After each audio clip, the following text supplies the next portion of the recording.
बच्चों, आज हम आपको सामाजिक विज्ञान के अंतर्गत नागरिक शास्त्र का पाठ 1 सत्ता की साझेदारी, इसके बारे में आपको कुछ कहानी के रूप में मैं सुनाऊंगा और कहानी के रूप में ही आप सुनेंगे, जिससे कि आपको ये कहानी के रूप में पाठ याद हो जाएगा। क्योंकि सोशल साइंस एक ऐसा विषय है जो कहानी के रूप में हम सुनते हैं और सुनाते हैं तो वो याद हो जाता है। जैसे कि घर पर दादी माँ शाम को कहानी सुनाती हैं और वो बच्चे बहुत जल्दी याद कर लेते हैं, ठीक ऐसा ही ये विषय है। तो नागरिक शास्त्र में पाठ 1 सत्ता की साझेदारी, ये पाठ है, कक्षा 10 में पहला पाठ है।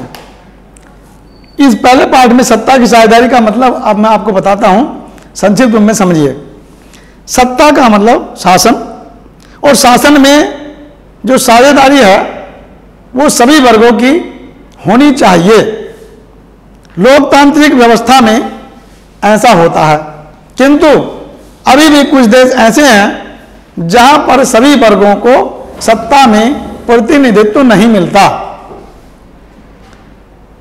जबकि आजकल के समय में प्रत्येक वर्ग जागरूक हो चुका है, प्रत्येक वर्ग शिक्षित हो चुका है और सत्ता सही प्रकार से तभी चल पाती है जब सभी वर्गों को उसमें अपना प्रतिनिधित्व मिलता है। कुछ देशों में सत्ता कुछ ही लोगों के हाथ में होती है, सभी वर्गों को प्रतिनिधित्व नहीं मिलता। धीरे धीरे लोकतांत्रिक व्यवस्था आगे बढ़ती चली गई और सत्ता में सभी की भागीदारी या साझेदारी बढ़ती चली गई। कुछ देशों में जो कमजोर वर्ग हैं, दलित वर्ग हैं, पिछड़े वर्ग हैं, उनमें उनको सत्ता में भागीदारी दिलाने के लिए या उनका प्रतिनिधित्व देने के लिए आरक्षण की व्यवस्था शुरू की गई है। भारत में भी इसी प्रकार की व्यवस्था है, जिससे कि विधानसभाओं में, संसद में, नगर पालिकाओं में, नगर पंचायतों में, इन सब में चुनावों में या फिर नौकरियों में भी इन कमजोर वर्गों को प्रतिनिधित्व दे करके आरक्षण की व्यवस्था के द्वारा लाभ उठा करके सत्ता में भागीदार बनाया जाता है। इसको कहते हैं सत्ता की साझेदारी। यदि हम एक ही वर्ग की सत्ता होती है तो वो मनमानी करते हैं और दूसरे वर्ग उससे वंचित रह जाते हैं, इसलिए वह सत्ता ज्यादा सफल नहीं हो पाती। यह था इसका परिचय। अब दूसरा बिंदु है बेल्जियम और श्रीलंका। इसी संदर्भ में इस पाठ में ऐसे 2 देश चुने गए हैं जहां लोकतांत्रिक व्यवस्था है, किंतु सत्ता में भागीदारी का स्वरूप अलग अलग है। अब जो बच्चों मैं आपको बता रहा हूं, ये है बेल्जियम देश। तो ये बेल्जियम जो देश है और श्रीलंका, ये दोनों अलग अलग महाद्वीपों में स्थित हैं। बेल्जियम देश यूरोप महाद्वीप में स्थित है और इसकी सीमा नीदरलैंड, फ्रांस, जर्मनी और लग्जमबर्ग से लगती है। बेल्जियम की राजधानी ब्रुसेल्स है। ब्रुसेल्स को राजधानी बना करके और वहां पर वहां की सत्ता अलग प्रकार से कायम की, प्रदेशों की सत्ता अलग प्रकार से कायम की, केंद्र सरकार में अलग प्रकार से भागीदारी की। अब ये कैसे की, ये मैं आपको बताता हूं। तो बेल्जियम जो देश है ये यूरोप का एक बढ़िया देश है। इसकी राजधानी ब्रुसेल्स और यहां पर 80% लोग फ्रेंच भाषा बोलते हैं, 20% लोग डच भाषा बोलते हैं। यहां पर फ्रांसीसी और डचों का अधिक यानी बाहुल्य होता है। जर्मन मात्र 1% में रहते हैं। अब यहां पर कुछ क्षेत्र हैं। तो पहला क्षेत्र है फ्लोमिश क्षेत्र। इस फ्लोमिश क्षेत्र में 59% जनसंख्या निवास करती है जो डच भाषा बोलती है।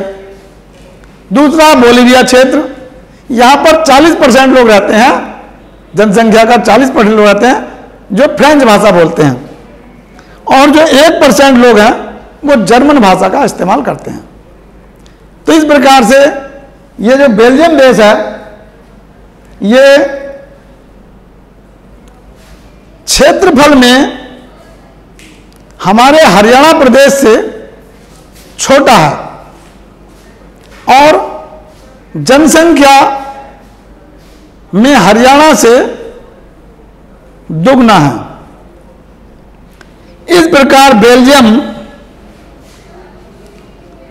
जो यूरोप का एक देश है, यहां पर सत्ता की भागीदारी कैसे की जाती है, कैसे प्रारंभ हुई, इसके बारे में अगले बिंदु हम बताएंगे। अब दूसरा बिंदु है श्रीलंका। श्रीलंका एशिया महाद्वीप का एक द्वीपीय देश है जो भारत के दक्षिण में हिंद महासागर में स्थित है। द्वीपीय का मतलब ये चारों तरफ इसके जल है और ये द्वीप के रूप में लंका द्वीप, तो द्वीप के रूप में स्थित है और यहां पर कई प्रकार के समुदायों के लोग रहते हैं। 74% लोग सीली समुदाय के रहते हैं, 11% तमिल, 8% ईसाई और 7% मुस्लिम लोग रहते हैं। तो इस प्रकार से यहां पर कई वर्गों का प्रतिनिधित्व है, किंतु सत्ता की साझेदारी को दरकिनार करते हुए यहां के सीली लोगों ने अपने लिए एक कानून पास किया जिसमें सीली लोगों को प्राथमिकता दी गई। विश्वविद्यालयों में, शिक्षा के क्षेत्र में, नौकरियों में इन्होंने इस प्रकार से सभी को साझेदारी नहीं बनाया। तमिलों का विरोध किया। जब तमिलों का यहां पर विरोध हुआ तो तमिलों ने अपने अनेक राजनीतिक संगठन बनाए और सत्ता में भागीदारी के लिए अथक प्रयास किया। इसी बात पर यहां पर गृहयुद्ध हुआ। काफी दिनों तक गृहयुद्ध चलता रहा। अभी हाल ही के कुछ पिछले दिनों में वहां का जो एक लिट्ठे ग्रुप था वो बहुत बगावत करता रहा, किंतु जब उसकी मृत्यु हो गई लिट्ठे की तो वहां पर यह गृहयुद्ध लगभग समाप्त हो गया। इसके बाद तीसरा बिंदु है श्रीलंका में बहुसंख्यकवाद। यानी बहुसंख्यकवाद के बारे में बता रहा मैं आपको। वहां पर बहुत सारी वर्गों के लोग रहते हैं। श्रीलंका 1948 ईस्वी में एक स्वतंत्र राष्ट्र बना और 1956 ईस्वी में उन्होंने एक ऐसा कानून बनाया जिसमें सीली लोगों को प्राथमिकता दी गई, नौकरी में, विश्वविद्यालयों में, शिक्षा के लिए, और उन्होंने बौद्ध धर्म को बढ़ावा देने के लिए भी एक कानून पास किया जिससे कि वहां के रहने वाले तमिल लोग भड़क गए और उन्होंने अपनी तमिल भाषा को या तमिल लोगों की स्वतंत्रता के लिए आंदोलन चलाए, लड़ाइयां लड़ी, किंतु वो सफल नहीं हो पाए। गृहयुद्ध अवश्य हुआ, चलता रहा बहुत दिनों तक। बाद में उनको दरकिनार कर दिया गया और उनका प्रमुख सरदार जो था लिट्ठे ग्रुप से, वो मार दिया गया और इस प्रकार से वहां बौद्ध धर्म को मान्यता दे दी गई। ठीक इसके बाद बेल्जियम की समझदारी, यानी अब बेल्जियम देश पर फिर आते हैं हम। दोनों का तुलना का अध्ययन किया गया यहां पर। बेल्जियम देश और श्रीलंका देश, इनका दोनों का तुलनात्मक अध्ययन किया गया है। यानी एक तरफ सत्ता के साझेदारी को दर्शाया गया, वो है बेल्जियम देश। दूसरा सत्ता का विकेंद्रीकरण किया गया है, वो है श्रीलंका देश। दोनों अलग अलग महाद्वीपों में आते हैं। बेल्जियम मैंने आपको बताया बच्चों, ये यूरोप महाद्वीप में है और श्रीलंका एशिया महाद्वीप में। अब बेल्जियम में जो समझदारी की गई वो ये हुई कि वहां पर क्षेत्रीय, सांस्कृतिक और विविधता को स्वीकार किया गया। क्षेत्रीय, सांस्कृतिक और विविधता को स्वीकार करते हुए उन्होंने अनेक प्रकार से सभी प्रकार की विविधताओं को स्वीकार किया, यानी सभी वर्गों को प्रतिनिधित्व दिया, चाहे वो छोटा ग्रुप हो, छोटा वर्ग हो, दलित वर्ग हो, पिछड़ा वर्ग हो, उन सबको प्रतिनिधित्व दिया। ईसाई हो, मुस्लिम हो, उन सबको प्रतिनिधित्व दिया। अब वो प्रतिनिधित्व देने के लिए उन्होंने वहां पर सभी को, यानी प्रदेश सरकार को अलग स्वतंत्र रखा गया, केंद्र सरकार में सभी वर्गों का प्रतिनिधित्व हुआ। यानी ज्यादातर लोग वहां पर फ्रांसीसी और डच थे, दोनों को प्रतिनिधित्व सरकार में दिया गया और राज्य सरकारों को स्वतंत्र छोड़ दिया गया। और वहां बेल्जियम की राजधानी ब्रुसेल्स है, वहां पर भी एक सरकार का गठन किया गया और वह सरकार थी सामुदायिक सरकार। तो इस प्रकार से वहां पर भी फ्रेंच और डचों को प्रतिनिधित्व बराबर का सम्मान दिया गया। हालांकि डच और फ्रेंच अलग अलग संख्या में वहां मौजूद थे, किंतु फिर भी वहां पर डच और फ्रेंच मंत्रियों को बराबर बराबर का संज्ञा देकर बराबर संख्या रखे मंत्रिमंडल बनाया गया। दूसरा, वहां पर प्रदेश सरकारों को स्वतंत्र रख के वहां पर भी डच और फ्रेंच लोगों को दोनों को बराबर का प्रतिनिधित्व दिया गया। ठीक इसी प्रकार वहां पर विविधता में एकता को दर्शा करके और सरकार चल रही है। इससे अगला बिंदु है सत्ता की साझेदारी की आवश्यकता। यानी सत्ता की साझेदारी, सत्ता में साझेदारी की आवश्यकता क्यों पड़ी? क्योंकि सत्ता को सुचारू रूप से चलाने के लिए हमें सभी वर्गों को उसमें देना जरूरी है, जिससे कि कोई वर्ग बगावत ना कर सके। संख्या के आधार पर, जनसंख्या के आधार पर और कहीं कहीं पर बराबर का प्रतिनिधित्व कम बढ़ती के आधार पर होता है। हमारे देश में भी पिछड़ा वर्ग को आरक्षण मिला हुआ है, अनुसूचित जाति को आरक्षण मिला हुआ है, अनुसूचित जनजाति को आरक्षण मिला हुआ है और शेष बचाव जनरल में। तो इस प्रकार से सभी वर्गों का प्रतिनिधित्व सरकार में, नौकरियों में, विधानसभाओं में, संसद में, सब में रखा गया। ठीक उसी प्रकार से बेल्जियम में भी इसी प्रकार से सभी को प्रतिनिधित्व दिया गया। यहां पर सत्ता का विभाजन एक लोकतांत्रिक व्यवस्था के अंतर्गत किया गया है। वहां की मैं आपको एक उदाहरण देता हूं। लेबनान देश में क्या हुआ? लेबनान देश में खलील नाम का एक व्यक्ति रहता था। उसके पिता ईसाई धर्म को स्वीकार करते थे और उनकी माता मुस्लिम धर्म को। यानी उनके पिता का जो विवाह हुआ तो एक मुस्लिम महिला से हुआ, जबकि उनके पिता ईसाई धर्म से थे। अब धीरे धीरे सत्ता बढ़ती चली गई, लोकतांत्रिक व्यवस्था काम हुई। अब यहां पर समुदायों में झगड़ा ना हो, ऐसा वहां के लोगों ने सोचा और विचार किया।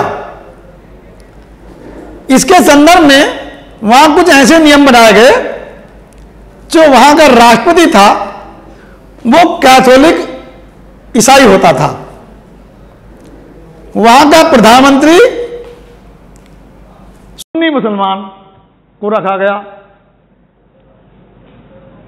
और वहां का उप प्रधानमंत्री ईसाई के ही दूसरे वर्ग से नियुक्त होता था, जबकि संसद का अध्यक्ष पद शिया मुसलमान को दिया गया। यह क्रिया लगातार चलती रही, सरकार बढ़िया चलती रही।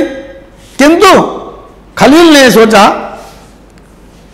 अब आप अपने देश में देखें, मुस्लिम जनसंख्या की आबादी हिंदू जनसंख्या की आबादी में अधिक बढ़ जाती है। ठीक उसी प्रकार से लेबनान देश में हुआ। ईसाइयों की आबादी कम रह गई और धीरे धीरे मुस्लिम समुदायों का बाहुल्य हो गया। तो खलील ने दलील दी कि जो राष्ट्रपति का पद है वो सबसे ऊंचा माना जाता है, वह मुस्लिम समुदाय को मिलना चाहिए, क्योंकि वहां पर जनसंख्या मुस्लिम समुदाय की अधिक हो गई। तो वह चाहते थे कि वोट के द्वारा जिनको ज्यादा वोट प्राप्त हो जाए उनका राष्ट्रपति बनना चाहिए। यह दलील दी गई, किंतु वहां के लोगों ने इसको पास नहीं होने दिया, क्योंकि अगर ऐसा पास हो जाता तो वहां पर सरकार विघटन हो जाता और गृहयुद्ध छिड़ जाता। इसलिए अभी भी खलील की दलील को दरकिनार करते हुए और वहां पर इसी पुरानी लोकतांत्रिक व्यवस्था को कायम रखा गया, जिससे कि वहां आज भी सरकार बढ़िया चल रही है और कोई झगड़ा कंटा नहीं है, सभी को प्रतिनिधित्व दिया हुआ है। ठीक इसी प्रकार अब आगे सत्ता की साझेदारी के रूप में यह पॉइंट है।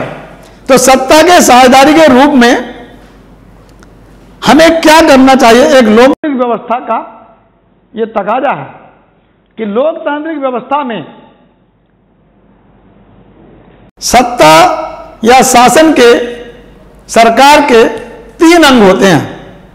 पहला अंग होता है विधायिका, दूसरा होता है कार्यपालिका और तीसरा होता है न्यायपालिका। ये सरकार के 3 अंग होते हैं, चाहे वो केंद्र सरकार हो, राज्य सरकार हो, ऐसा हमारे देश में भी है। विधायिका का अर्थ होता है कानून बनाना, जो संसद के सदस्यों के द्वारा बनाया जाता है। संसद के सदस्य जनता के चुने हुए प्रतिनिधि होते हैं और वो पूरे देश के लिए कानून बनाते हैं। उनको विधायिका के अंतर्गत रखा गया है। जैसे विधि मानी कानून, विधायिका यानी कानून बनाने वाली संस्था, और दूसरी संस्था कार्यपालिका। इसका काम है विधायिका द्वारा बनाए गए कानूनों को लागू कराना, जनता में लागू कराना। यह कार्यपालिका का काम है। इसमें जनता द्वारा चुने गए जो विधायक होते हैं राज्य सरकारों में, या सांसद होते हैं केंद्र सरकार में, उनमें से जो मंत्री बनते हैं, केंद्रीय मंत्री, राज्य मंत्री, उप मंत्री, वो एक मंत्री परिषद होती है। उस मंत्री परिषद के सदस्य राष्ट्रपति और सारा मंत्रिमंडल मिलकर के कार्यपालिका कहलाता है। वहां से नियम बना दिया गया, लागू करने के लिए कार्यपालिका को सौंपा गया। जो प्रशासनिक अधिकारी होते हैं वो सब कार्यपालिका के अंतर्गत आते हैं। तो प्रदेश के अधिकारी हों, जिले के अधिकारी हों, वो सब प्रशासनिक होते हैं, वो कानून को लागू कराते हैं संविधान के दायरे में रहकर। और तीसरा जो अंग है वो है न्यायपालिका। तो न्यायपालिका एक ऐसा अंग है जिसको स्वतंत्र रखा गया है न्याय देने के लिए। वह एक मजदूर से लेकर और उच्च अधिकारी तक, चाहे वो प्रधानमंत्री हो, राष्ट्रपति हो, डीएम हो, मुख्यमंत्री हो, राज्यपाल हो, उन सब के लिए उसका काम है जो व्यक्ति संविधान के उल्लंघन करता है, संविधान के नियमों का पालन नहीं करता या कार्यपालिका द्वारा बनाए गए कानून को नहीं मानता, या कुछ लोग ऐसे हैं जो गरीबों को सताते हैं, दबंग लोग होते हैं, तो उन पर न्याय देना उनके लिए और उनके गलत कार्यों के लिए उनको दंड देना, यह न्यायपालिका का काम है। कोई भी व्यक्ति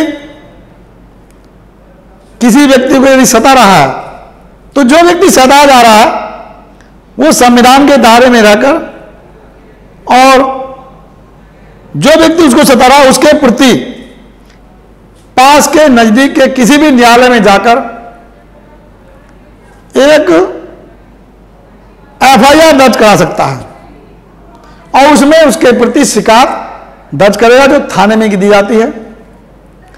और जो थाने के प्रशासनिक अधिकारी हैं वो उसकी इंक्वायरी करते हैं जो गलत पाया जाता है उसके प्रति एक्शन लेते हैं और उसको दंड देते हैं। अगर वो उनके कहने से मान जाता है, उनके दंड के द्वारा ही वहीं मान जाता, थाने में चारा हो जाता है। किंतु यदि वो उसकी बात को नहीं मानते थाने की, तो उस बात को फिर उसको न्यायालय में भेज दिया जाता है और वहां पर उसको कानून के तरीके से उस पर कार्रवाई होती है, जिसमें न्यायपालिका में बैठे हुए लोग जो न्यायाधीश होते हैं वो समय समय पर मुकदमों की तारीख सुनते हैं। ठीक इसी प्रकार सत्ता के साझेदारी में ये तीन चीजें आवश्यक हैं। बेल्जियम ने इन तीन चीजों को, तीन नियमों को अपनाया, जिससे कि वहां आज भी सत्ता ठीक प्रकार से चल रही है, लोग मिलजुल करके रह रहे हैं और नियमों का पालन कर रहे हैं। ठीक इसी के विरोध में, विपरीत में, श्रीलंका देश एक ऐसा देश है जिसमें सत्ता के साझेदारी को दरकिनार करते हुए वहां के बहुसंख्यक सीली लोग, जो 74% लोग वहां पर सीली रहते हैं, उन्होंने अपने भाषा को या अपने कार्य को अंजाम देने के लिए अन्य वर्गों को दरकिनार करते हुए एक ऐसे सख्त कानून बनाए जिससे कि उन्हें लाभ होने लगा और अन्य वर्ग पिछड़ते चले गए, जिससे वहां गिरफ्त की स्थिति बनती चली गई। तो इस प्रकार से यहां पर दो देशों यानी बेल्जियम और श्रीलंका देशों का उदाहरण दोनों के विपरीत देते हुए कि कैसे सत्ता में साझेदारी से प्रशासन ठीक प्रकार चल सकता है, देश की सुचारू व्यवस्था चल सकती है, और किस प्रकार से दूसरा देश श्रीलंका जहां पर सत्ता में साझेदारी नहीं है और नहीं दी गई, वहां पर कैसे गिरफ्त चलता है, कैसे वहां पर लोगों को आरामदायक स्थिति से नहीं गुजरना होता, लड़ाई झगड़े रहते हैं, गिरफ्त होता है और एक दूसरे को मार काटते रहते हैं। श्रीलंका में तो यहां तक हुआ कि जब मारकाट हुई, गिरफ्त चला, तो वहां के कुछ लोगों ने अन्य देशों में जाकर शरण लेकर के शरणार्थी के रूप में अपना जीवन व्यतीत करना प्रारंभ कर दिया। तो बच्चों, ये पाठ था सत्ता की साझेदारी जो मैंने आपको बताया।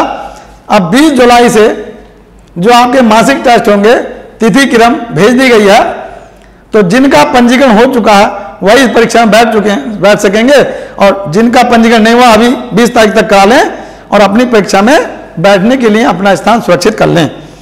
इन्हीं प्रश्नों को ठीक प्रकार से याद करके, और इन्हीं में से जो कुछ आएगा, 3 पार्ट मैंने कक्षा 10 में कराए हैं, इतिहास में पहला पार्ट, भूगोल में पहला पार्ट और ये नागशास्त्र का पहला पार्ट। इन 3 पार्टों से ही आपको दिया जाएगा।